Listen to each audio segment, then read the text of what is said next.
Vice President of the National Council of Education Bengal, the parent body, to address you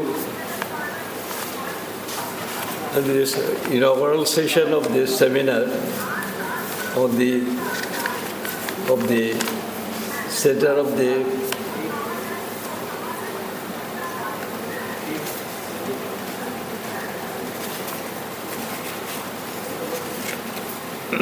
dais. As I just said, that it is my proud privilege to welcome you in this August session of the Center of the Religious Study. Here, the theme of the seminar is a two-day seminar: dietary practice, food habits, and religion in every living. First of all, I must confess that I am not a student of philosophy, nor connected with very much with all these activities of this center. So whatever I say, it may not be very convenient for you to hear, or I don't know, what shall I say. Anyway, and I am also not a fit person to talk about religion.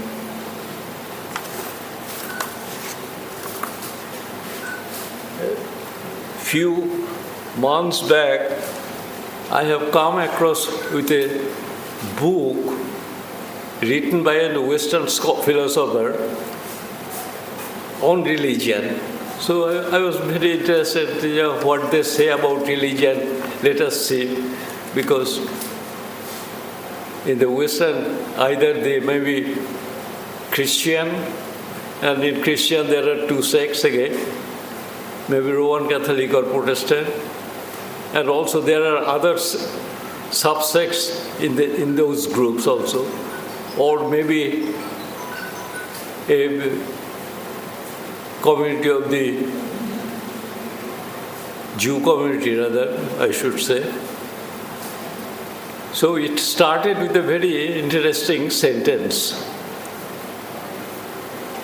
that the paths, various paths, lead to the summit of the same mountain. So immediately it struck to me, is it the same thing uttered by Ramakrishna Paramahansa, Jato Mat Tato Path? Perhaps it is so. Now, I have been asked to speak something about the dietary practice, food habits, and religion in every living. This is a very sentimental problem, because we, being Bengali, we are always blamed, or we are always categorized as a fish-eating citizen of India, like that, or maybe fish-eating citizen of Bengal. So they usually segregate us in that way. But anyway, now dietary practice, food habit, the religious order in our country mainly we call once Hindu, Buddhist, Jain, Islam, Christian, etc. In that way we just clarify. And in the Hindu sect also there are so many branches. Now I was thinking how this dietary practice have been included in the religious agenda, how it has come. Is it due to the geographic reason or economic reason or any other thing, social reason, why this dictum that religion will dictate the term, the dietary, that you should eat this, you should not eat that? I am not sure about it. But first of all, I am not a student of philosophy, so I am to answer such a question or such an issue. But anyway, but the other factors are definitely involved. One is whether food items are specified by a religious order. The question is that availability is a point. Food is necessary. Without food, we cannot survive. So the availability, then the familiarity, then the question is, and the last question rather, the economic factor. Because something they prescribe, which is not available very easily, may be very costly, so it may not be a popular one or may be difficult for person of a community, particular community to collect it. Anyway, I am not sure how this dictum came and what special functions these dictums are doing to the community. Anyway, since we are familiar in that way or we are going in that way, we accept it. That, oh, you are a follower of Islam, oh, you won't take this thing. You are a follower of Buddhist sects, so you won't take this thing. So because of our familiarity, because we live together, this is the one very important point in Indian society, that we live together and we do not always quarrel or fight with each other. We live peacefully. And I am not sure how this came. Because if you are a student of philosophy, perhaps, or sociology, perhaps you have studied this point. But I have not studied, so I cannot say anything about it, how this came. But anyway, the peaceful coexistence is obviously a very important point. But sometimes we find that this peace or this harmony is being disturbed this way or that way. And there are various factors, elements in it. And I don't know, it is a political factor or an economic factor, this thing, that thing. So I am not sure about it and I cannot make any comment on it. But anyway, so with all this, I think I should stop here. And before I finish, I once again welcome you on behalf of the Philosophy Department of the National Council, on behalf of the National Council itself, and on my personal behalf. Thank you. Thank you, sir. Now I'm being President of the South Calcutta Sri Jain Shwetambar Therapanthi Sabha, Mr. Binod Chaurasia. आद्य के श्री चरणों में कोटि सा नमन। DISE पर विराजित मुनि श्री जिनेश कुमार जी स्वामी एवं सहवर्ती मुनि वृंद को मथेर मंदामी। आज का ये programme the national council of education in collaboration with South Calcutta Shri Jain Shwetambar Terapanthi Sabha, जिसका हमने प्रारंभ साउथ कलकत्ता की तरफ से ये साल 2015 में शुरू किया था और 2015, 16, 17, 19, 20 इन 5 सालों में प्रत्येक वर्ष हम यहाँ पर ये कार्यक्रम साल में एक बार करते थे। तो मैं इस भूमिका में आगे आते हुए पहले आप सभी को, जो हमारे आज डाइस पर यहाँ विराज रहे हैं, Shrimati Satish Chatterjee former president, Shri Balram Bose vice president, professor Indrani Sanyal, इन सभी के साथ आज जो नेशनल काउंसिल की तरफ से और साउथ सभा परिवार की तरफ से जितने भी सदस्य यहाँ उपस्थित हुए हैं, सबका मैं साउथ कलकत्ता तेरापंथी सभा की ओर से हार्दिक अभिनंदन स्वागत करता हूँ। और जैसा कि मैंने अभी बताया आपको कि 2015 में एकांतवाद और सिसोसिया रिलीजियस कोहोशन, इसका हमने हमारे जो समनिजी थे उनके सानिध्य में एक प्रोग्राम 2015 में किया था, अहिंसा और विश्व शांति, इसका एक प्रोग्राम 2016 में समनी चरित्र प्रज्ञा जी के सानिध्य में और भी अन्य बहुत से मुख्य वक्ता थे, जिसका भी मैं अभी जिसमें कई बार हमारे जो जाने माने हमारे जो जैनिज्म को जो समझते थे डॉक्टर अरुण कुमार मुखर्जी, उनका मैं नाम विशेष रूप से उल्लेख करना चाहूँगा। वो प्रत्येक हमारे जब तक थे वो प्रत्येक ऐसे जो कार्यक्रम होते थे उन कार्यक्रमों में उनकी उपस्थिति रहती थी। अपिग 2017 में अपरिग्रह वेलफेयर इकोनॉमिक्स पर समनी डॉक्टर चैतन्य प्रज्ञा जी एवं उनके साथ में अन्य वक्ता भी थे। संलेखना और संथारा पर डॉक्टर नम्रता कोठारी और संबोधि पर 2020 में एक कार्यक्रम हुआ जिसमें हमारे जैन विश्व भारती के प्रोफेसर थे डॉक्टर नलिन शास्त्री, उन्होंने भी यहाँ पे अपना उद्बोधन दिया था। इसके बाद में कुछ कोविड के कारण 2 साल 3 साल कुछ लेट हो गया। पिछले साल हमने बहुत कोशिश की थी मैडम के बातचीत करके कि हमारे साउथ सभा में मुनिश्री का चतुर्मास था और उस चतुर्मास में हम लोग चाहते थे कि साउथ सभा हमारे जो सभागार है वहाँ पर एक कार्यक्रम हो, लेकिन किन्हीं कारणों बस ये कार्यक्रम नहीं हुआ। उसका होना यही था क्योंकि प्रत्येक वर्ष ये कार्यक्रम यहीं पे हो रहा है तो आज भी ये कार्यक्रम यहाँ पे हो रहा है, मुनिश्री के सानिध्य में है। मुनिश्री हमारे मुख्य वक्ता है। आज के जो विषय दिया गया है उस पर मुख्य वक्ता हमारे मुनिश्री का रहेगा। और जैसा कि ये आज का जो विषय है डाइटरी प्रैक्टिस और फूड हैबिट्स और रिलीजन इन एवरीडे लिविंग्स में, तो मैं आपको एक बताना चाहूँगा संक्षिप्त, बाकी तो मुनिश्री हमारे जो मुख्य वक्ता है वो बताएंगे कि ये साइंटिफिक है। जैनिज्म कोई आज का नहीं है, लाखों वर्ष पुराना धर्म है जैनिज्म है जो।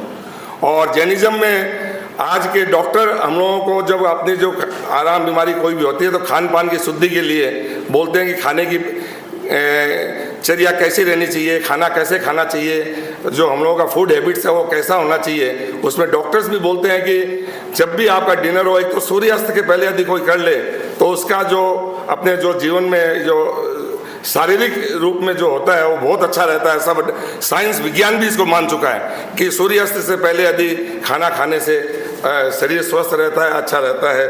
तो ये सब बातें हैं। वेजिटेरियनिज्म पर भी है और बहुत सी बातें आती हैं जो जैन स्कॉलर्स के हिसाब से, जैनिज्म के हिसाब से बहुत सी बातें इस सब्जेक्ट पर आती है जिसका विवेचन हमारे मुनिश्री करेंगे। तो इन्हीं भावनाओं के साथ एक बार पुनः मैं आप सभी का यहाँ पधारे हैं मुनिश्री के प्रति कृतज्ञता ज्ञापित करता हूँ। और जितने भी हमारे जो आज सब डिग्निटरीज और सब यहाँ पधारे हैं उन सभी का मैं एक बार पुनः बहुत बहुत हार्दिक स्वागत करता हूँ, अभिनंदन करता हूँ इन्हीं भावनाओं के साथ। ओम Arham. Thank you, sir. Now I'm requesting our respected director, Professor Indrani Shannal, Center for Comparative Religion and Culture, the National Council of Education, Bengal, to say words about the theme of the seminar. Now, to begin at the very beginning of the seminar on the dietary practices, food habits and religion in everyday living across cultures, I would like to divide my task in this inaugural lecture into 4 compartments. First, a brief introduction to the discipline of comparative religion and culture. Secondly, history behind the setting up this Center of Comparative Religion and Culture under the aegis of National Council of Education, Bengal. And thirdly, a brief introduction to the theme of the seminar. Now, first, our main objective as comparative religion and culture as an academic discipline. It acquired the status of an academic discipline in Western countries long before 19th century, and some institutions and departments were established to deliver formal courses on the subject. However, as a study, comparative religion and culture has a rich history. It has contributed significantly to exploring similarities and dissimilarities between the world's religious traditions This systematization does not indicate the beginning of comparative religion as such. Before the formalization of comparative religion as an academic discipline, scholars, thinkers began comparing and debating over different religious viewpoints in ancient times. And in this respect, India is no exception. Now, the academic discipline of comparative religion as an interdisciplinary and cross-cultural study has the scope for expanding, enriching, and understanding oneself and others and fostering respect, appreciation for the diversity of human beliefs and practices. The goal of comparative religion is not necessarily to compare one religion with another to find fault or weakness in another approach of any particular faith, but to gain insights into the diversities of religious experiences across cultures. The genuine spirit of comparative religion and culture stands against making any value judgment. The late Professor Arun Kumar Mukherjee, the founder director of this center at National Council of Education, Bengal, commented, "It is not concerned with categories of truth and falsity, right and wrong. In its essence, it is independent of denominational studies." This is from his short lecture that he delivered once at Indian Philosophical Congress on the year 1997. Now, comparative religion and culture as a subject of study is closely related to philosophy, ethics, psychology, sociology, anthropology, literature, history, law, etc. For understanding how human experiences assume the shape and in turn shape religions and vice versa. Scholars in comparative religion analyze texts, historical developments, and how different societies express and experience their religious beliefs. Like any other academic discipline, comparative religion is also characterized by its methodologies, theories, and practices that guide scholarly research in varied domains. In West Bengal, comparative religion and culture as a separate academic discipline has not been introduced in universities or colleges except for the Philosophy and Comparative Religion Department at Vishwabharati University. Our country is multi-religious, and the 42nd Amendment of the Constitution of India was enacted in the year 1976, and the preamble to the Constitution asserted that India is a sovereign, socialist, secular, democratic republic. So, keeping that background alive in mind, India, of course, is a country where understanding and realizing the worth of comparative religion and culture is a must. As a center, now I'm coming to the task of the center. As a center for comparative religion and culture, from its formal inception in 2014-15, under the direction of the late Professor Arun Kumar Mukherjee, member of NCE Bengal and former Professor of Philosophy, Jadavpur University, it engages in a comparative study and research on the major world religions. We most respectfully acknowledge the long association with the South Kolkata Jain Shwetambar Terapanthi Sabha since 2014-15. Earlier, Sir organized 5 seminars in collaboration with Jain Shwetambar Terapanthi Sabha. This has already been told by the previous speaker.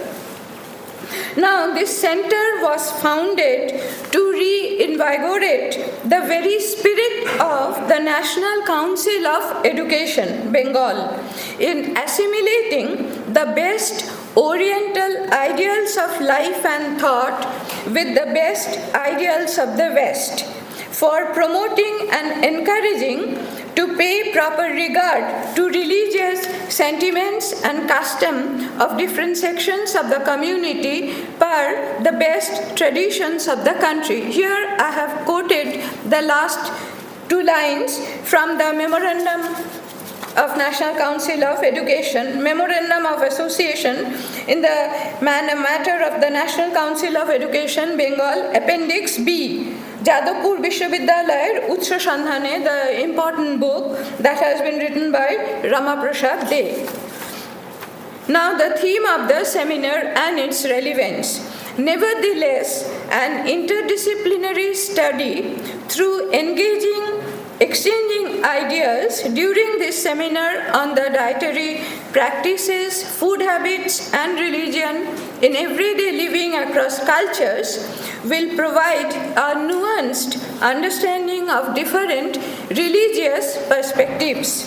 The present seminar, moreover, is a preparation for concentrating more on the practical utility and application of comparative religion and culture to our everyday lives. Secondly, in the present seminar, instead of venturing into the domain beyond the mundane and raising questions concerning those realities, this seminar focuses on adopting a methodology to grapple with the stark ground realities of life, where often, unbeknownst to us, religion lies hidden in essential strategic spheres of our everyday living. The chosen field here is primarily food. Three concepts, food, culture, and religion, are generally available in daily communications and conversations. Instead of entering into any definition or clear-cut description, I prefer to peruse the bond between food, religion, and culture from our commonsensical daily perspective. One of our first and foremost areas is our daily eating practices. Since we cannot live without food, we eat to live. So it is crucial to find out how our eating permeates our life and what sort of living it permits. To speak loosely, without bias, food over and above being only a means of survival is an essential part of life. Can we ever be oblivious to what we eat and how we eat? Human food habits speak of our relationship with the natural environment.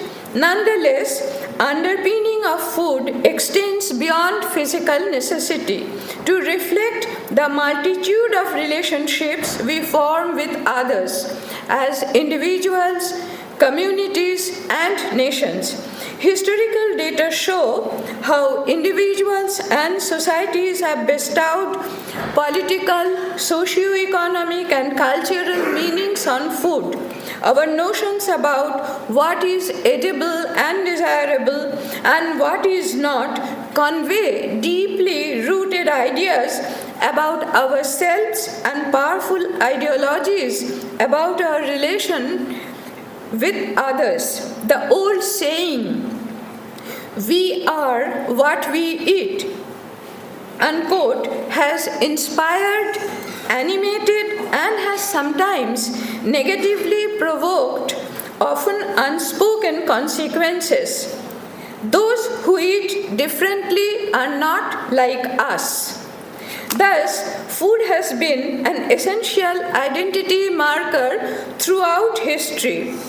Food is limitlessly varied, for it is diverse as gifts of nature and and sundry through cuisines associated with the land's religious and non-religious traditions and cultures. Culture, though distinguished often from nature, is a concept that is hard to define. It is, however, facile and evident as a core element of human existence. Culture flourishes, making everyone the other from who they are as a species member. Culture is a broad-based concept and supplier of variegated identity makeup to individuals, groups, and societies. To define a person's identity, it is pretty trendy to investigate the societal frame to which the individual belongs and its ideologies. Undeniably, we as humans mostly, if not always, separate us from them by applying diverse parameters according to our selected or received ways. This makes culture a multicultural human construct depending on the aspects of humanly construed identity markers. Questions, however, remain regarding the intervention of nature by its supply of time frame, space frame, climate frame, mental frame, and how it can be overlooked. Religion, too, is among the critical facets of identity makers as gender, sexual orientation, social class, ethnicity, age, language, and plays a significant role. Religion understandably stands for a body of beliefs or credos and recognizable rituals and practices centering attitudes of devotion and faith in the supernatural, sometimes inclusive of cosmology, or in other words, Weltanschauung is a comprehensive view of the world and human life, and often as catering panaceas for the mysteries of birth, death, and accompanied by aspirations to be spiritual. However, significant differences in religious principles and practices have led to religious diversity. Broadly, by some standards, no doubt maybe debatable parameters, the scope of religion may be taken to incorporate theism, atheism, agnosticism as well. Now coming to food.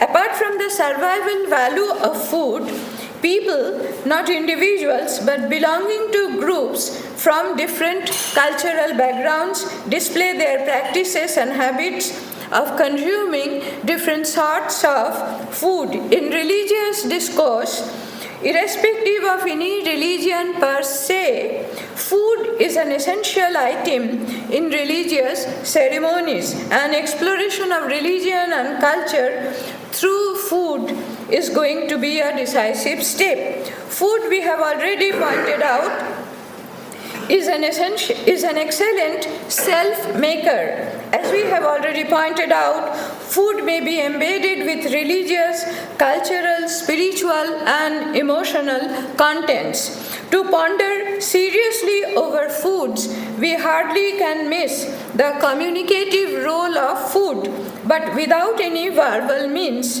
Because of its multidimensionality, food broadcasts our sense as a signal, something that is a prerequisite to our shaping as individuals, our identities, our cultures, our societies. Thus, food has the aspect of disseminating characterizing features. Food as a symbol communicates different aspects of an individual's history and identity. Food reflects heritage and values. Food as a culture relates to tradition, nostalgia, identity, and uniqueness. In this way, we attempt to study comparative religion and culture from a very mundane level. We have many distinguished and hard-working scholars and sincere chairpersons to guide and inform us of the best steps to take in our journey. We will hear about Shaktik, Rajashik and Tamoshik foods. We will hear about dietary guidelines of Sikhism, kosher, halal distinction, veganism and Jainism. We may have a chance to listen to the Sikh Langar, Christian communion and culinary traditions of Ramadan.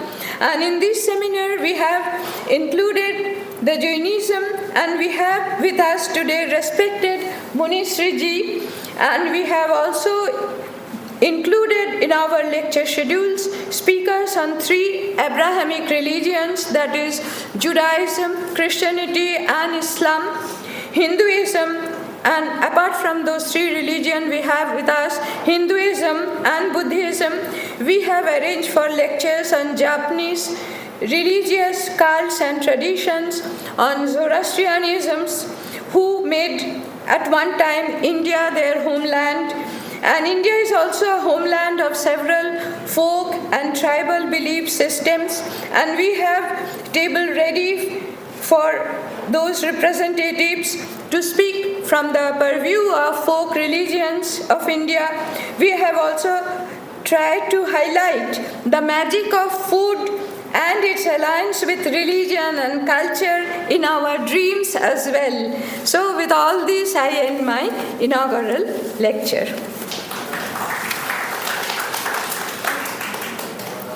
Thank you, ma'am. I'm just requesting to all that please switch off your mobile, otherwise keep it in silent mode. Now I'm requesting to say a few words about Anuvrat Geet by Munishiji Kunal Kumarji and say about नैतिकता की सुर सरिता में जन जन मन पावन हो संयममय जीवन हो अपने से अपना अनुशासन अणुव्रत की परिभाषा वर्ण जातियां संप्रदाय से मुक्त धर्म की भाषा छोटे छोटे संकल्पों से मानस परिवर्तन हो संयममय जीवन हो विद्यार्थी या शिक्षक हो मजदूर और व्यापारी नर हो नारी बने नीतिमय जीवनचर्या सारी कथनी करनी की समानता में गतिशील चरण हो संयममय जीवन हो सुधर व्यक्ति समाज व्यक्ति से राष्ट्र स्वयं सुधरेगा तुलसी अणुव्रत सिंहनाद सार जग में प्रसरेगा मानवीय आचार संहिता में अर्पित तन मन हो संयममय जीवन हो नैतिकता की सुर सरिता में जन जन मन पावन हो संयममय जीवन हो संयममय जीवन हो कोटि कोटि वंदन। श्रद्धेय मुनिश्री के पावन चरणों में भावभरा वंदन। मुनिवृंद, मंचासीन गणमान्य गण एवं समुपस्थित श्रोतागण। जैन धर्म, परंतु जैन धर्म के प्रणेता भगवान ऋषभ थे। भगवान महावीर 24वें तीर्थंकर थे। भगवान ऋषभ प्रथम तीर्थंकर थे और उन्होंने जैन धर्म का प्रवर्तन किया, प्रणयन किया। भगवान ऋषभ को करोड़ों वर्ष पूर्व जब इस धरती पर उन्होंने जन्म लिया और उस समय में समाज व्यवस्था का उन्होंने सूत्रपात किया, लोगों को कैसे रहना, कैसे जीना, कैसे भोजन करना और कैसे जीवनचर्या को चलाना, सारी चीज़ें उन्होंने सिखाई। और उसके बाद में उन्होंने मुनि दीक्षा स्वीकार करके धर्म का प्रवर्तन किया और उसी धर्म के प्रवर्तन को आगे बढ़ते बढ़ते 24 तीर्थंकर हुए हैं और अंतिम तीर्थंकर भगवान महावीर हुए हैं। जैन धर्म में मुख्य रूप से 5 बातों पर बल दिया जाता है: अहिंसा, सत्य, अचौर्य, ब्रह्मचर्य और अपरिग्रह।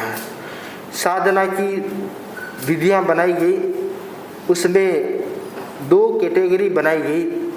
एक वह जो साधु धर्म की साधना करते, मुनि धर्म की साधना करते हैं, गृहस्थ और संसार की प्रवृत्तियों को छोड़ करके जो आत्म साधना में लग जाते हैं उन्हें साधु या मुनि कहा जाता है। तो उनके लिए 5 महाव्रतों का विधान है। अहिंसा, किसी भी जीव की हिंसा नहीं करना। सत्य, किसी भी प्रकार का असत्य का प्रयोग नहीं करना। अचौर्य, किसी प्रकार की चोरी नहीं करना। ब्रह्मचर्य, संपूर्ण रूप से ब्रह्मचारी रहना। और अपरिग्रह, कोई प्रकार का परिग्रह, जमीन जायदाद, रुपया पैसा कुछ भी अपने पास नहीं रखना। तो ये 5 महाव्रत मुनि के लिए विधान किए गए हैं। और जो गृहस्थ हैं, जो श्रावक हैं, अनुयायी हैं, उनके लिए 5 अनुव्रतों का विधान किया गया है। मुनि संपूर्ण रूप से त्यागी होते हैं और गृहस्थ अल्प रूप से उनका पालन करते हैं। मोटे तौर पर उन्हें व्रतों का पालन करना होता है। तो जैन धर्म में मुख्य जो बल दिया गया है वह अहिंसा पर बल दिया गया है। तो अहिंसा को केंद्र में रखकर उनकी सारी जीवनचर्या, भोजन पद्धति और उनके विचारधारा उसमें अहिंसा के साथ जुड़ी हुई होती है, समाहित होती है। तो जैन धर्म जो अति प्राचीन धर्म है, भगवान ऋषभ देव जिनके प्रथम प्रणेता हुए हैं और विभिन्न धर्मों में आदि पुरुष के रूप में भगवान ऋषभ को आदिनाथ के रूप में, आदि पुरुष के रूप में, आदम बाबा के रूप में उन्हें स्वीकार किया गया है। तो हम जैन धर्म के बारे में जानेंगे और उनकी जो सिद्धांत है अहिंसा, अनिकान और अपरिग्रह, उन सिद्धांत का अनुसरण करेंगे तो व्यक्ति अपने जीवन में सुख, शांति और संतोष को प्राप्त कर सकेगा। इन्हीं मंगल भावनाओं के साथ ओम आरंभ।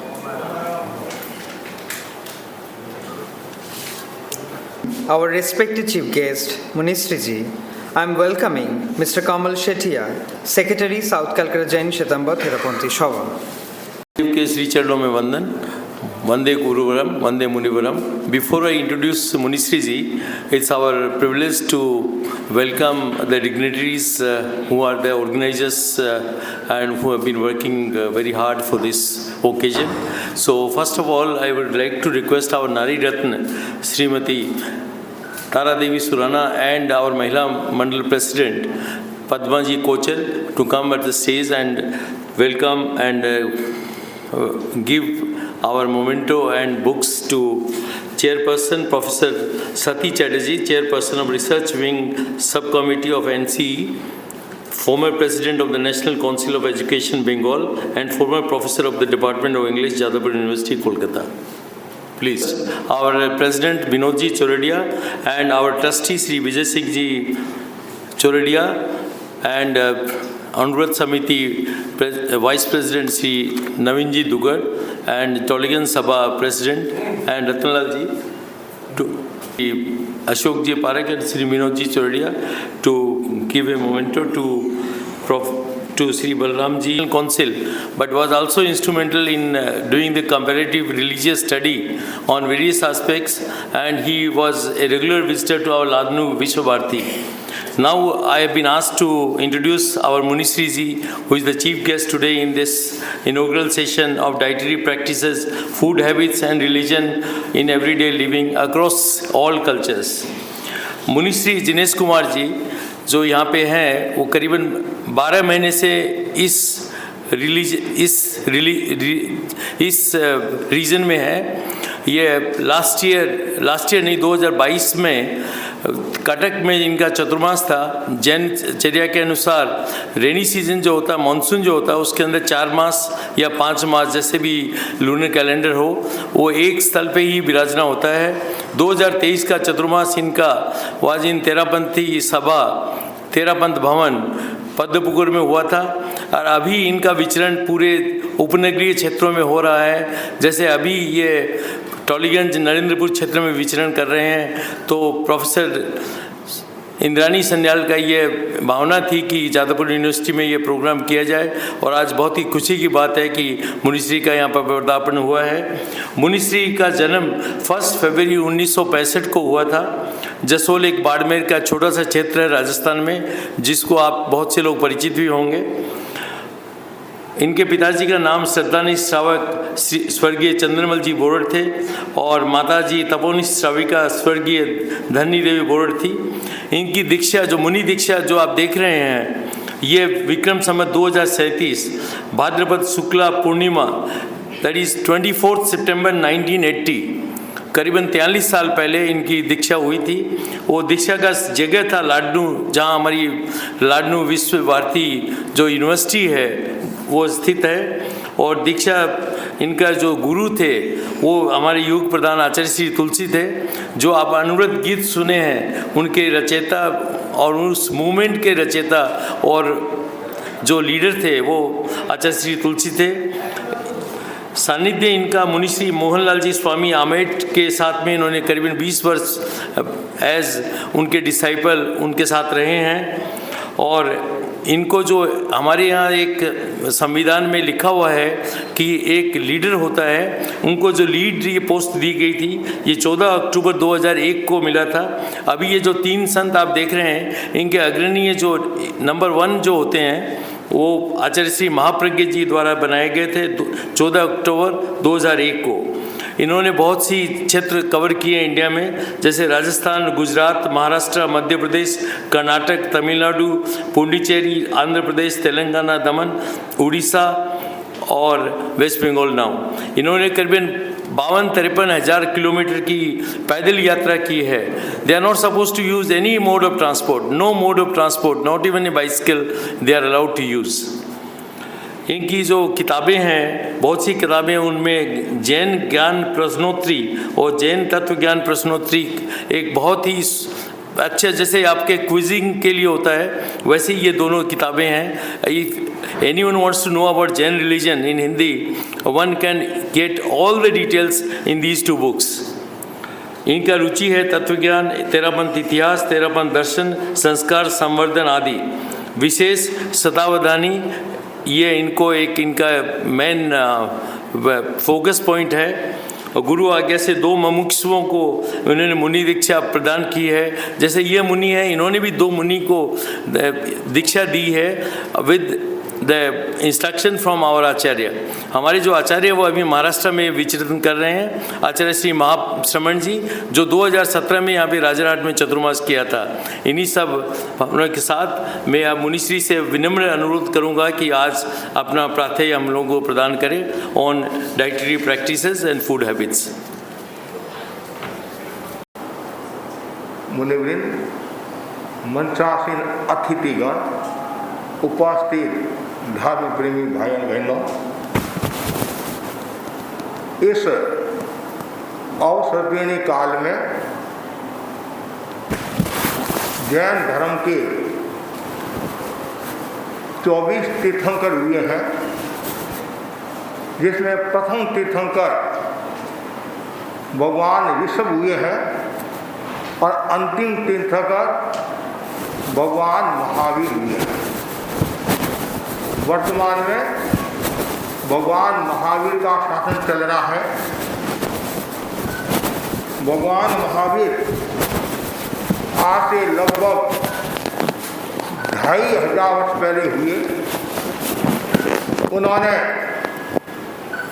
तीर्थ का प्रवर्तन किया और वे तीर्थंकर कहलाए।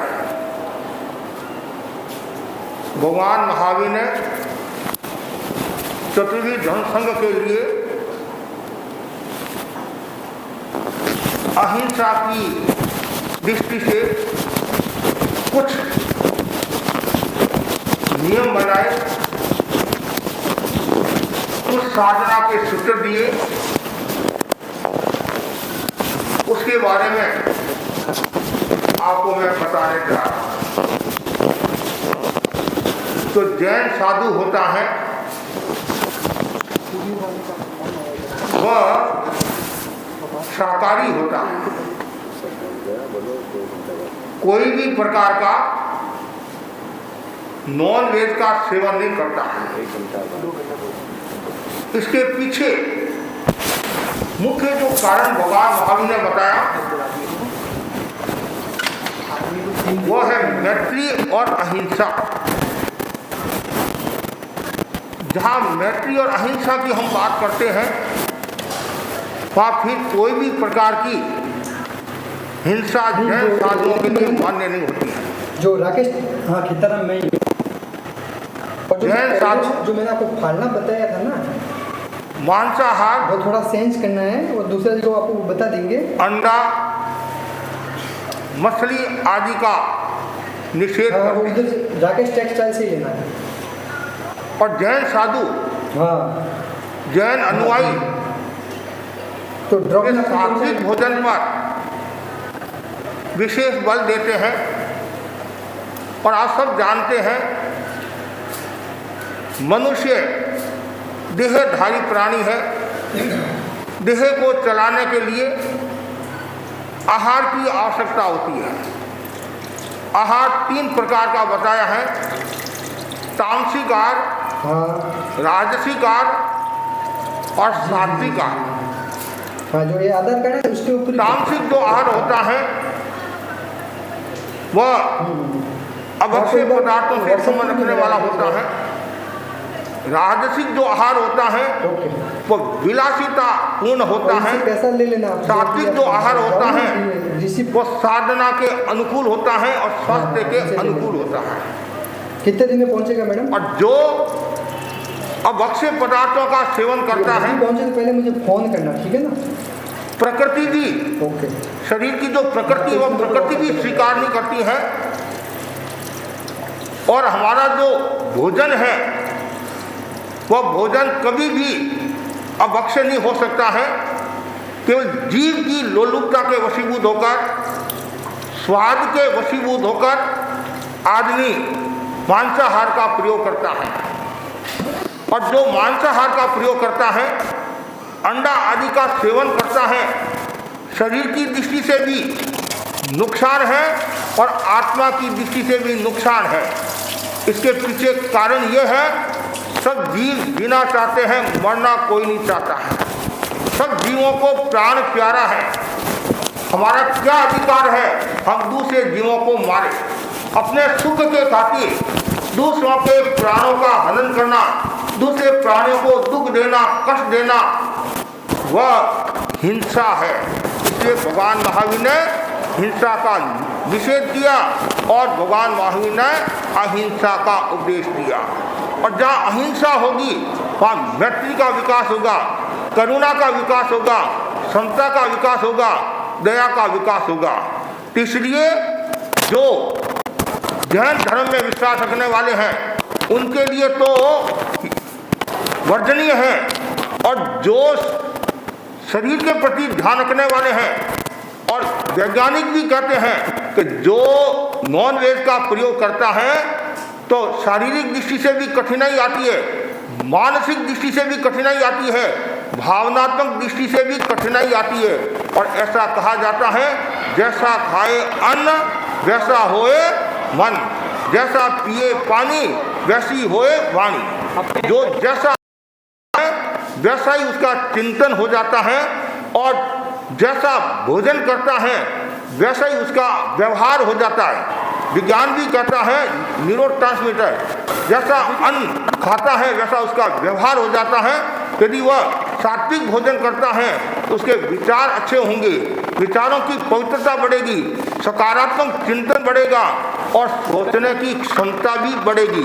और जो व्यक्ति अभक्ष्य पदार्थों का सेवन करता है तो पचाने में भी टाइम लगता है। एक सात्विक भोजन को पचने में ज़्यादा समय नहीं लगता है, तामसिक भोजन को पचने में भी ज़्यादा समय लगता है और आंतें भी खराब होती हैं, लीवर हार्ट पर भी असर आता है।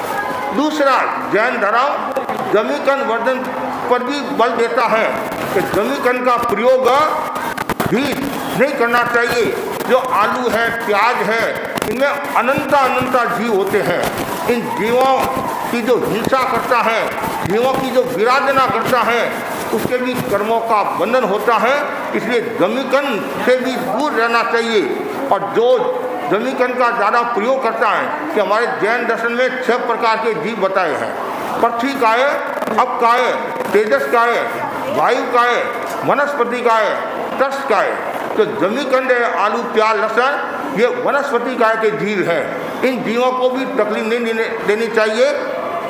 इनका भी स्वतंत्र अस्तित्व है, इनके पास में भी सत्व है, इसलिए इन जीवों को भी नहीं सताना चाहिए, तकलीफ नहीं देनी चाहिए। उसके बाद में बताया गया है, बहुत महत्वपूर्ण बिंदु बताया गया है, रात्रि भोजन का निषेध। जो जैन साधु होते हैं उनके मुख्य 5 नियम जैसे भी संतों ने बताया, अहिंसा, सत्य, अस्तेय, ब्रह्मचर्य, अपरिग्रह। साधु कोई भी प्रकार की हिंसा नहीं करता है, कोई भी प्रकार का झूठ नहीं बोलता है, कोई प्रकार की चोरी नहीं करता है। जैसे हम यहाँ आए तो यहाँ हम परमिशन लेकर बैठे, जो यहाँ के जो मालिक है उनकी परमिशन, यदि हम बिना परमिशन बैठते हैं तो हमारे को चोरी का दोष लगता है, चोरी का दोष लगता है। और हम कोई भी प्रकार का दुराचार, स्त्री के टच नहीं करते हैं, न हमारे कोई बैंक बैलेंस है, न कोई मठ है, न कोई मंदिर है। 8 महीना तो हम विचरण करते हैं गुरु आज्ञा से, और 4 महीना चातुर्मास के जो होते हैं वो एक स्थान पर धर्म आराधना करते हैं, लोगों को उपदेश देते हैं प्रवचन आदि के माध्यम से। साथ में और भी अनेक कार्यक्रम भी हम करते हैं, सामाजिक दृष्टि से, पारिवारिक दृष्टि से और धार्मिक दृष्टि से। हमारा एकमात्र जो उद्देश्य है वह है तिन्नारम तारम, स्वयं तरो दूसरों को तारो। और भगवान महावीर ने जो आहार आदि के बारे में बताया और नियमों के बारे में बताया, तो उनका हम प्रचार करते हैं। जो छठा जो हमारा व्रत है वह है रात्रि भोजन विनिर्मल व्रत, अर्थात हम साधु रात को भोजन नहीं करते हैं। सूर्यास्त से लेकर सूर्योदय तक, नवकाशी तक सामान्यतया कोई भी प्रकार का आहार ग्रहण नहीं करते हैं। आहार 4 प्रकार का बताया है, अशन, पान, खादिम, स्वादिम। अशन में अनाज आ गया, पान में पानी, खादी में मेवा मिष्टान और स्वादी में मुखवास। कोई भी प्रकार का हम रात को आहार नहीं करते हैं। कैसी भी स्थिति आ जाए, व्यक्ति कितना भी बीमार हो जाए, लेकिन हम रात को भोजन नहीं करते हैं और न हमारे पास में रात को कोई भोजन रहता है। राजस्थानी कहावत है, वासी रहे न कुत्ता खाए। रात को कुछ नहीं रहता है और बस केवल धर्म आराधना करते हैं। और जो रात्रि भोजन निषेध की जो बात बताई गई है, इसके पीछे भी वैज्ञानिक बहुत बड़ा कारण है।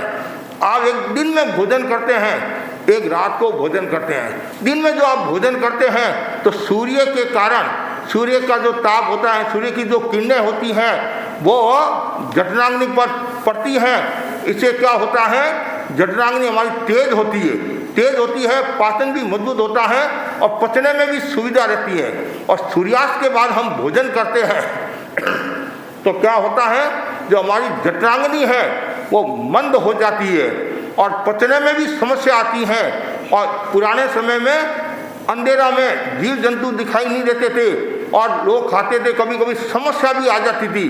तो यहाँ प्रश्न खड़ा हो सकता है, अभी तो प्रकाश है, अभी रात को खाने में क्या तकलीफ है। फिर भी सूक्ष्म जीव होते हैं, हमें पता नहीं चलता है और वो हमारे, आप लोगों जो खाने वाले उनके मुंह में भी जा सकते हैं और एक प्रकार की हिंसा है। इसलिए रात्रि भोजन का निषेध किया गया है। और हमारे श्रावक लोग भी है, जो हमारे अनुयायी है, वो भी हजारों अनुयायी ऐसे हैं जो रात्रि भोजन नहीं करते हैं। कोई 5 तिथि को छोड़ता है, कोई 2 दिन के लिए छोड़ता है, कोई 15 दिन के लिए छोड़ता है, और कुछ ऐसे हैं पूरा 24 रात को पानी भी नहीं पीते हैं। और रात्रि भोजन का निषेध या रात्रि भोजन जो नहीं करता है, तो ऐसा समझिए 12 महीना में 6 महीना की तपस्या हो जाती है, 6 महीना की तपस्या हो जाती है। और विज्ञान भी कहता है कम से कम 10 घंटा तक भोजन नहीं करना चाहिए।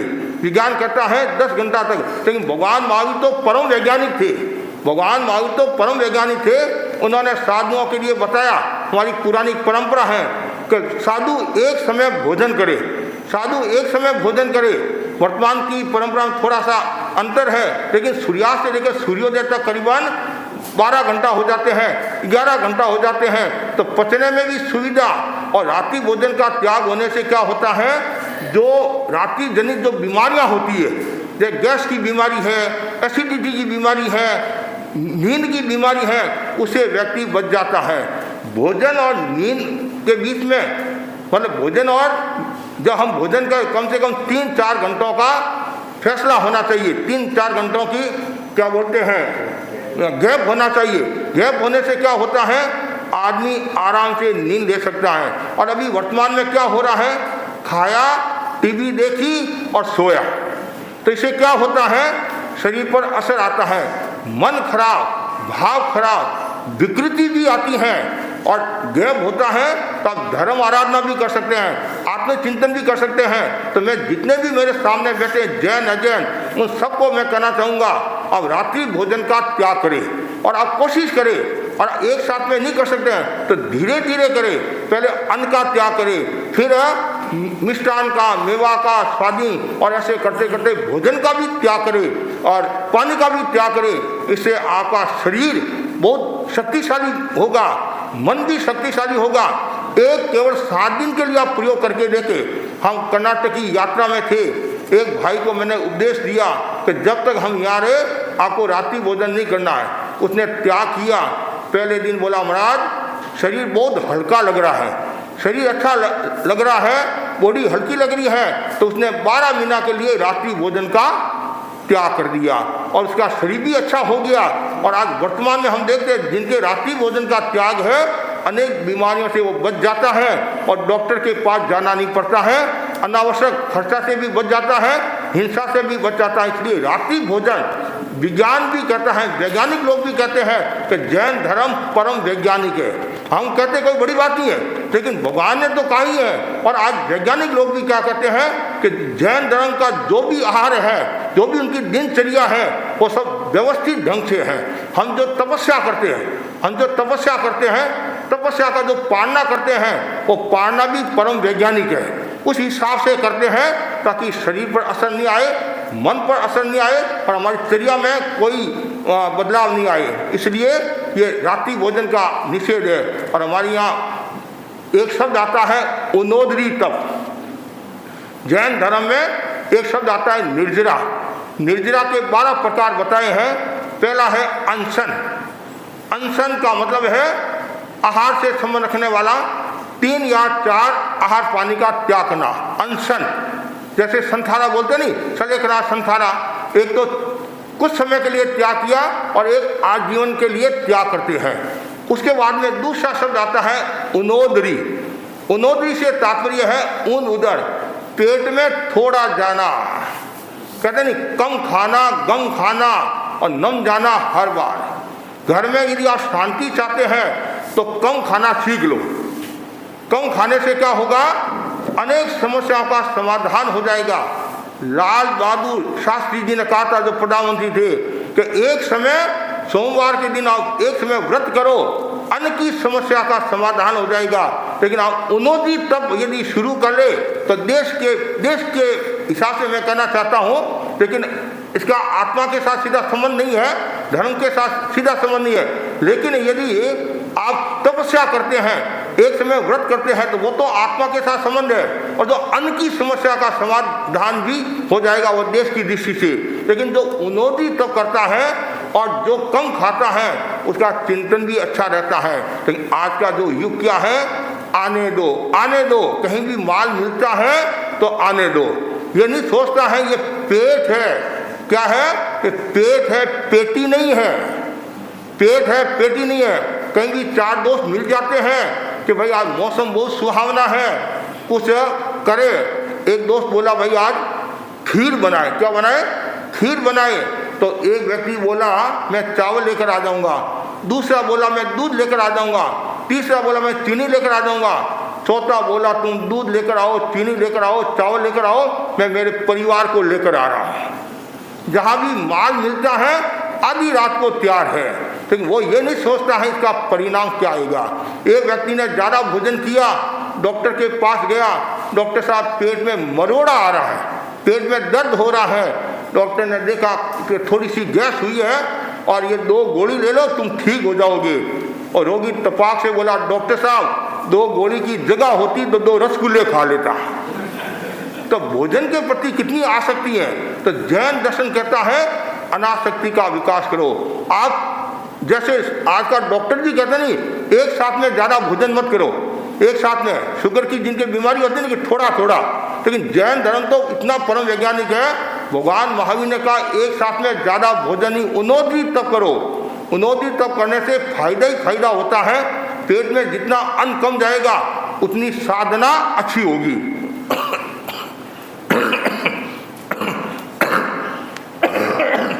मन भी अच्छा रहेगा। तो उन्नति तप की भी साधना करनी चाहिए। और उसके साथ साथ में बताया है तपस्या, नवकाशी, पौर्षी, ये जैन धर्म में हमारा बहुत चलता है। जैसे भगवान ने कहा सूर्यास्त से लेकर सूर्योदय तक कुछ भी नहीं खाना साधुओं के लिए, और श्रावकों के लिए भी निर्देश दिया। लेकिन साथ में ये भी कहा सूर्योदय से लेकर 48 मिनट तक। हमारे परम वैज्ञानिक आचार्य ने क्या कहा कि 48 मिनट तक कुछ और नहीं खाना। क्यों? जब सूर्यास्त से लेकर सूर्योदय तक हम त्याग करते हैं और सूर्योदय के बाद में हम खाते हैं तो क्या होता है, वो जो जठराग्नि इतनी तेज नहीं होती है कि सारी रात भूखे रहे हैं और सूर्य भी नहीं है। तो सूर्य उदय के बाद 48 मिनट के बाद में खाना चाहिए। इससे क्या होगा, जठराग्नि आपकी तेज होगी तो आपकी समस्या नहीं आएगी। तो कितनी सुंदर नवकाशी, मतलब 48 मिनट तक कुछ भी नहीं खाना। उसके बाद ऐसे पौर्षी है, जैन हमारे है, एकाशना करते हैं, एक समय भोजन करते हैं, आमिल करते हैं, एक धान पानी का आमिल करते हैं। और उपवास में ये ध्यान में रखने के बाद हमारा जो उपवास होता है 3 या 4 आर पानी का त्याग, अशन पान खादी स्वादी। हमारे उपवास में कोई भी प्रकार का भोजन नहीं होता है, न तो नींबू का पानी होता है, न नारियल का पानी होता, कुछ नहीं, केवल पानी। पानी भी कौन सा? प्राशुक पानी, गर्म पानी। आजकल डॉक्टर कहते नहीं कि गर्म पानी पीना चाहिए, लेकिन भगवान महावीर ने तो 2500 वर्ष पहले कहा कि जो आप पानी पीते हैं वो कच्चा पानी नहीं पीना। जैसे नल का पानी है, कुएं का पानी है, बावड़ी का पानी है, तालाब का पानी है। पानी खुद जीव है, ये ध्यान में रखने की बात है। पानी में जीव पैदा होते वो तो अलग है, पानी खुद जीव है। और जो उपवास आदि करता है, जैन साधुओं के लिए बताया गया है कि जिसके घर में गर्म पानी बना हुआ है, जो गर्म पानी पीते हैं, प्राशुक पानी पीते हैं, वो पानी साधु को ग्रहण करना चाहिए। या चूने का पानी है, राख का पानी है, तो ये क्यों, ये भी एक मतलब विज्ञान कहता है कि सीधा पानी ऐसे यदि आप पीते हैं तो रोग होने की संभावना रहती है। इसलिए आजकल तो आप लोग भी पानी फिल्टर करके पीते हैं और छान कर पीते। छान कर तो पहले भी पीते थे, लेकिन आजकल और भी कुछ रसायन, कुछ औषधियों का भी मिलाते हैं, कुछ और भी रसायन डालते हैं, जिससे क्या होता है पानी में जो जीव है, तो पानी खुद जीव है। तो उसके बारे में भी लोग चिंतन करते हैं कि हमें ऐसा पानी नहीं पीना चाहिए, ऐसा पानी पीने से रोग पैदा होने की संभावना रहती है। तो भगवान महावीर ने हमारे लिए प्राशुक प्राणी का प्रावधान किया। तो ये सारा हमारे आहार से संबंध रखने वाला है। तो आहार और साथ साथ में हमारे एक शब्द आता है विज्ञ। विज्ञ शब्द आता है, विज्ञ का मतलब विकृति। तो उसके बारे में बताया गया है, जो वस्तुएं मन में विकृति उत्पन्न हेतु बनती है, जो वस्तुएं मन में विकृति उत्पन्न होने की हेतु बनती है, उन्हें विज्ञ विकृति कहा जाता है। जैसे दूध, दही, घी, तेल, चीनी और कढ़ाई विज्ञ, यह और महाविज्ञ होती है मक्खन आदि ये। तो ये हमारे यहाँ बताया गया है, ये 6 विज्ञ हैं। तो समय समय पर हम इनका परिहार करते हैं, इनको छोड़ते हैं। क्यों? भगवान महावीर ने उत्तरायण सूत्र में कहा है, रसा पगामंग न सेवी हुआ। साधु ज़्यादा रसों का सेवन नहीं करे, ज़्यादा घी का सेवन नहीं करे, ज़्यादा दूध का सेवन नहीं करे। इससे विकृति पैदा होती है, वासना पैदा होती है, कामना पैदा होती है, उत्तेजना पैदा होती है। क्यों? जैसा अन्न खाओगे वैसा आपका वो हो जाएगा। इसलिए समय समय पर इनके लिए परिहार छोड़ो, जिससे आपकी साधना अच्छी होगी। और हमारे साधुओं के लिए तो सारा नियम बना हुआ है कि साधु एक दिन में कितना घी खा सकता है, एक दिन में कितना दूध पी सकता है, एक दिन में कितना ये दही का सेवन कर सकता है। सारी हमारी चर्या है, इससे हमारी साधना अच्छी तरह से होती है। और आप लोग भी यदि थोड़ा सा ध्यान देंगे दैनिक चर्या में कि क्या खाना क्या नहीं खाना। हमारे यहाँ बताया कब खाना चाहिए, जब कड़ाके की भूख लगे उस समय खाना चाहिए। मतलब तेज भूख लगे कितना खाना, उसका भी एक विधान है। साधु के लिए इतना खाना, ऐसा खाना, पुरुष के लिए इतना, स्त्री के लिए इतना और नपुंसक के लिए इतना, सारा विधान बताया गया है। तो आहार पर सबको ध्यान देना चाहिए। और जो व्यक्ति आहार पर ध्यान देता है तो वो अनेक बीमारियों से मुक्त हो जाता है और उसका शरीर स्वस्थ रहता है।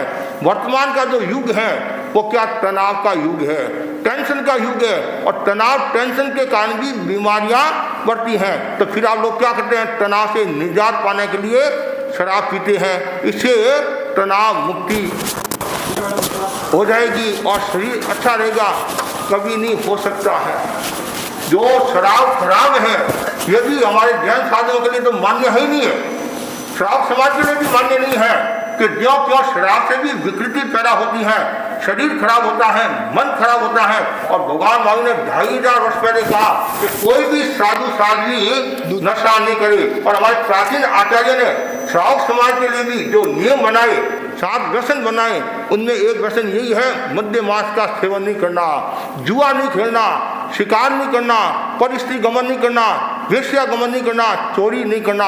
ये 7 व्यसन भी बताए हैं। तो शराब सब दृष्टियों से हानिकारक है। और कुछ लोग कहते हैं कि आज का युग जो वो स्टैंडर्ड हमें रखना पड़ता है, ये स्टैंडर्ड नहीं है। आज से कहना चाहूँगा, आप ये कहते हैं कि हमारी शान बढ़ती है, लेकिन हम कहते हैं आपकी शान घटती है। धन का भी नुकसान और धर्म का भी नुकसान। हमारे गुरुदेव तुलसी और महाप्रज्ञ जी ने समय समय पर ये अनुव्रत के बारे में, प्रेक्षा ध्यान जीवन विज्ञान के बारे में बताया कि यदि आप थोड़ा व्यवस्थित ढंग से जीवन जियोगे तो आप काफ़ी हद तक सफलता प्राप्त कर सकते हैं। और नशा नहीं करना। वर्तमान में हमारे गुरु आचार्य श्री महासमुंदी है, वो भी समय समय पर आहार के बारे में बताते हैं कि आहार जितना सात्विक होगा उतनी साधना अच्छी होगी, मन अच्छा होगा। और आप भोजन, हमारे यहाँ 14 नियम आते हैं, 14 नियम हैं। तो उन 14 नियमों में भी श्रावक जो लोग होते हैं सुबह उठते नियम करते हैं कि आज मैं इतना आहार से ज़्यादा ग्रहण नहीं करूँगा, इतने द्रव्यों से ज़्यादा ग्रहण नहीं करूँगा। तो इससे भी क्या होता है, व्यक्ति हिंसा से बच जाता है और अहिंसा की साधना करता है। और जैन धर्म में हर बात में अहिंसा बताया है। भोजन भी करना है वो भी अहिंसा की दृष्टि से करे। और भोजन जो हम करते हैं वो शरीर के लिए नहीं करते हैं। ध्यान से सुनने की बात है, हम जो भोजन करते हैं, हमने जो साधना स्वीकार की है और शरीर साधना में सहयोगी है, शरीर को भाड़ा देने के लिए भोजन करते हैं, न कि शरीर को हृष्ट-पुष्ट बनाने के लिए भोजन करते हैं। हम स्वाद के लिए भोजन नहीं करते हैं, पर केवल शरीर की रक्षा के लिए। क्यों? ये साधना में सहयोगी है, इसलिए हम ध्यान देते हैं। तो हमारा जो आहार है वो आहार एकदम व्यवस्थित है। और हमारी जो दिनचर्या है वो भी एकदम परम वैज्ञानिक है। हम सुबह 4 बजे उठते, कितने सामान्य 4 बजे उठते हैं, उठकर प्रभु का भजन करते हैं, संध्या करते हैं, प्रतिक्रमण संध्या करते हैं। उसके बाद में प्रतिलेखन, जीव जंतु तो नहीं है, ये सारा प्रतिक्रमण है, प्रतिलेखन है, ये भी अहिंसा से संबंध रखने वाला है। और हम विहार करते, पारिवारी है, हमारे कोई मकान, बैंक बैलेंस, गाड़ी वाहन नहीं है। और कभी इमरजेंसी में कोई तकलीफ होगी, कोई पीड़ा होगी, ऐसी कोई नौबत आ गई, यदि गाड़ी का प्रयोग किया गया तो प्रायश्चित आता है, दंड आता है, दंड आता है। ये हमारा नियम है। अब जैसे हम भिक्षा के लिए जाते हैं साधु के लिए यदि कोई भिक्षा बनाता है, कोई भोजन बनाता है, वो हम नहीं लेते हैं, वो नहीं लेते हैं। आपने अपने लिए जो भोजन बनाया और हमारी विधि के अनुसार है वो हम भोजन लेते हैं। हम जो शाकाहारी घर होते हैं उनके यहाँ से भोजन लेते हैं, वो भी हमारी विधि के अनुसार थोड़ा थोड़ा आहार ग्रहण करते हैं। जैसे गाय होती है वो थोड़ा थोड़ा चरती है और पौधे को कष्ट भी नहीं देती, जड़ से नहीं उखाड़ती है, उसी प्रकार साधु भी अनेक घरों से थोड़ा थोड़ा आहार लाता है। और वो आहार भी देखो विज्ञान क्या कहता है, जैसे आप धूप से आए तत्काल पानी नहीं पीना चाहिए, विज्ञान कहते नहीं। तो मेरे भगवान महावीर ने पहले कहा कि कोई भी साधु बाहर से आता है पहले कायोत्सर्ग करे, ध्यान करे, और इससे क्या होगा, शरीर की शुद्धि, मन की शुद्धि होगी और कोई प्रकार की बीमारी नहीं होगी। और जो साधु है खुद का वजन खुद उठाते हैं। हमारा जो वजन है हम खुद उठाते हैं, हमारा वजन दूसरा कोई नहीं उठाता है। और हमारे जैसे कपड़े हैं 79 हाथ कपड़े रख सकते हैं, इससे ज़्यादा कपड़े रख नहीं सकते हैं। और एक साधु के लिए 3 पात्र होते हैं भोजन, जो हम भोजन करते हैं वो हमारे पात्र में, नेश्वर के पात्र में भोजन करते हैं, तो वो 3 पात्र होते हैं। और हमारे पास में जो रजोहरण होता है वो रजोहरण हमारा अहिंसा ध्वज है, अहिंसा ध्वज है। ये रजोहरण है रज को दूर करने वाला, ये अहिंसा की दृष्टि से आपको बताना चाहूँगा। इसको रजोहरण बोलते हैं। ये ऊन से बना हुआ है, जहाँ की भी हम बैठते हैं ऐसे पूंछ कर बैठते हैं, पूंछ कर बैठते हैं, कोई जीव जंतु आदि ना हो और उसको दूर कर देते हैं। तो ये हमारा रजोहरण है। ये साधु कहीं भी जाएगा ये पास में रहना जरूरी है। कुल मिलाकर जो साधु का जो जीवन है और वो जीवन निर्मल और पवित्र होता है। क्यों?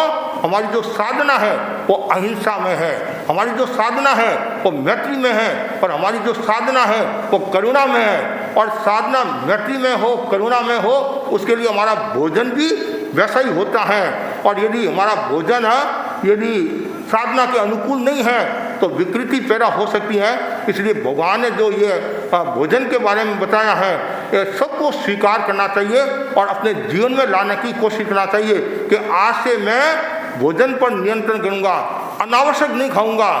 आप जानते हैं शरीर, आज ज़्यादातर लोग तो अनावश्यक खा रहे हैं। शरीर को थोड़ा चाहिए लेकिन ज़्यादा खाते हैं। हमारे भगवान ने कहा जो भी भोजन करते हैं वो चबा चबा कर करना चाहिए, और आप लोग इतने होशियार हैं दबा दबा कर करते हैं। तो भोजन दबा दबा कर करता है, जल्दी जल्दी भोजन करता है तो क्या होता है, दांत भी कमज़ोर और आंतें भी कमज़ोर हो जाती हैं। और चबा चबा कर भोजन करने से क्या होता है, दांत भी मजबूत होते हैं और आंतों को भी वजन नहीं पड़ता है और अच्छी तरह से वो भोजन पच जाता है और साधना अच्छी हो जाती है। और जिसको अच्छी भूख लगती है तो अच्छी नींद भी आएगी और उसकी साधना भी अच्छी होगी। कुल मिलाकर जैन साधनों के लिए आहार का जो प्रावधान है वो बहुत सुंदर और व्यवस्थित ढंग का है। तो मैं आज हमारे जो सेमिनार करने वाले हैं नेशनल काउंसिल ऑफ एजुकेशन और साथ में हमारे दक्षिण कलकत्ता की सभा, ये बहुत सुंदर एक उपक्रम है और इससे लोगों में जागृति भी आती है। कभी कभी क्या होता है, भ्रम भी पैदा होता है। तो वो भ्रम को दूर करने के लिए और साधना अच्छी बनी रहे, जीवन अच्छा बना रहे, उसके लिए समय समय पर ऐसे सेमिनार होते हैं और ऐसे सेमिनारों से लोगों को भी नई जानकारी मिलती है और जीवन जीने का तरीका आता है। जीवन तो आप सब जी रहे हैं। कोई ढंग का जीवन जीता है, कोई ढोंग का जीवन जीता है। ढंग और ढोंग, अभी वर्तमान में क्या हो रहा है, ज़्यादा ढोंग का जीवन जी रहे हैं जिसके कारण समस्या आ रही है। जीवन कैसा जीना चाहिए, जिंदगी जियो तो उस कदर करीने से, आँख हंसती रहे आबाद बसती रहे, और मौत मरो तो उस कदर ममता से, सांस ढलती रहे रोशनी जलती रहे, सांस ढलती रहे रोशनी जलती रहे। ऐसा जीवन जियो, यहाँ भी सुख और आगे भी सुख। वर्तमान में जीना सीखो और वर्तमान में जीने के लिए और दैनिक व्यवहार में जो हम बातें करते नहीं कि हमारे कुछ लोग कहते हैं महाराज हम बहुत बिजी है, कहते नहीं अब बिजी है, समय नहीं मिलता है। लेकिन हमारी इच्छा रहती है धर्म करने के लिए, समय नहीं मिलता। तो एवरीडे क्या करे, रिलीजन क्या करे। तो मैं आपको छोटे छोटे प्रयोग बताता हूँ। सुबह उठते ही 5 मिनट अपने इष्ट को याद कर लो। और दूसरी बात है, आप व्यापार करते हो जॉब करते हो तो वहाँ उतार चढ़ाव भी आते हैं, कष्ट भी आते हैं। मालिक कहता है, मैनेजर कुछ कहता है और आपको गुस्सा आ रहा है, उस समय आप क्या करो, दीर्घ श्वास का प्रयोग शुरू कर लो, मौन हो जाओ। तो इससे क्या होगा, आपका सहज ही धर्म हो जाएगा, क्यों आपने समता रखी। और क्या चाहिए, प्रभु महावीर ने कहा समया धम्म मुदा हरे मुनि, समता में धर्म होता है, समता में। और किसी ने आपको कुछ कहा कि कोई बात नहीं, लेट गो कर लो, तो इससे क्या होगा, आपके टेंशन नहीं होगा, और टेंशन हुआ तो बीमारी हो जाएगी।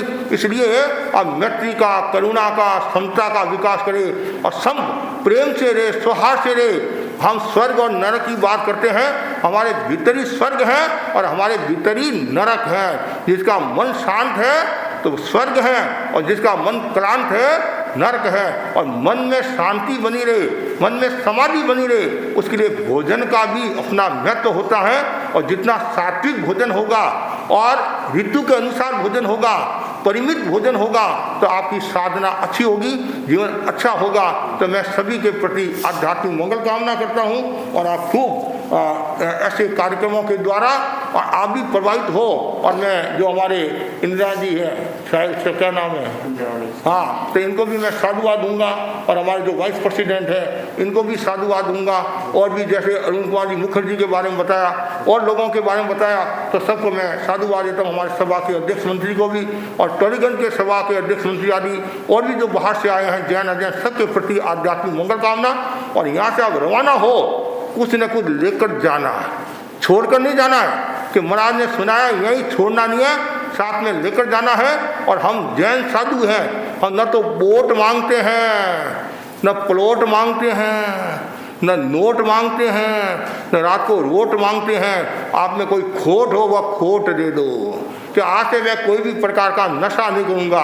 हमारे गुरुदेव तुलसी ने अनवरत आंदोलन का सूत्रपात किया, उन्हें ये छोटी छोटी बातें बताई, नशा नहीं करना, अच्छा जीवन जियो, उसके लिए जीवन विज्ञान के प्रयोग करो, और अहिंसा यात्रा के जरिए हमारे आचार्य महासमन जी ने सद्भावना, नैतिकता, नशा मुक्ति का संदेश दिया है।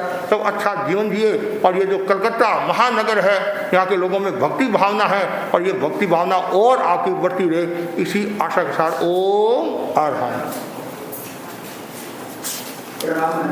Few words before we conclude. Personally, I am only a lay reader on the precincts of the discipline of comparative religion. The major areas of the comparative engagement, as I perceive, are comparative philology, effectively enunciated by Sir William Jones way back in 1786.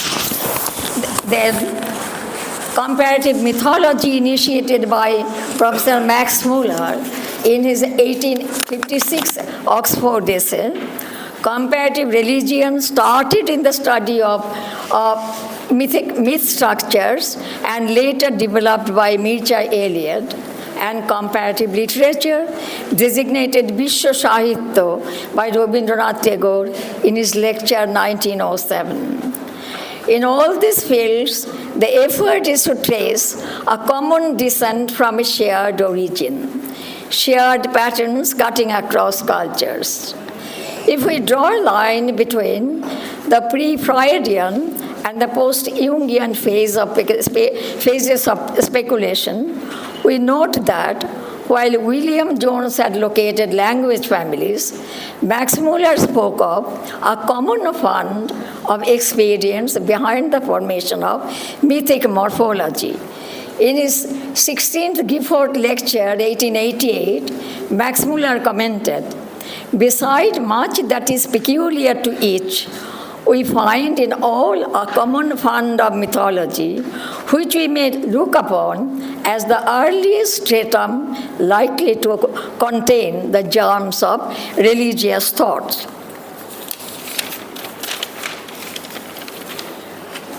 The idea of a common fund, a shared storehouse of insights, almost after 100 years grew into Joseph Campbell's theory of the monomyth, the shape-shifting and the 1,000 phases of a common hero.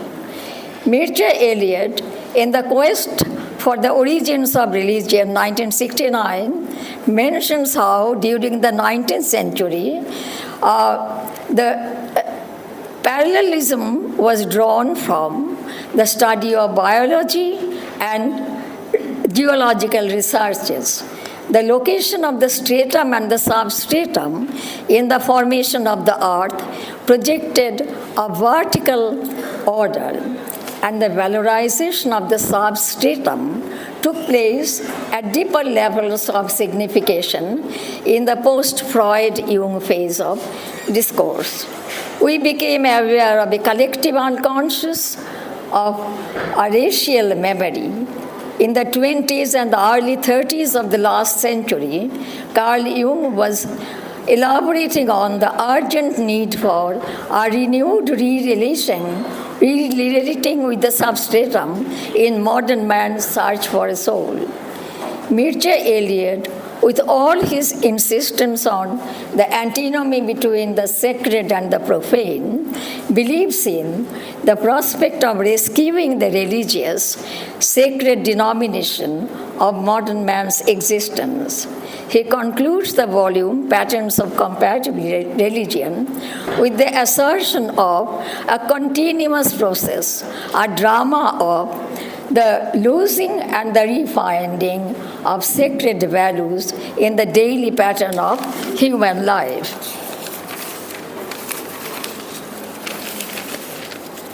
Glancing backward, we might recognize that man's religious quest originates in his need for coming to terms with the mortal situation, stretching from birth through life towards death. The Mesopotamian myth of Gilgamesh, seeking release from death as it had struck down his friend, the tender-aged quester Nachiketa at the door of the Lord of Death, Prince Siddhartha meditating beneath the Bodhi tree, all are exemplars. How to relate to the universe, how to accept the termination of physical existence in death is the big question man has been facing from his earliest times to the present, reaching the recent decade of brain imaging and advances made in neuroaesthetics and cognitive biases. The assumption of a shared origin and a collective effort reveals the deeper kinship beneath ethnicity, cultural barriers, political or national divides. Needless to mention the urgent need for a renewed interest in the comparative engagement in today's crisis-laden human situation. Joseph Campbell demonstrates the unity of the race of man in its spiritual history as a single symphony.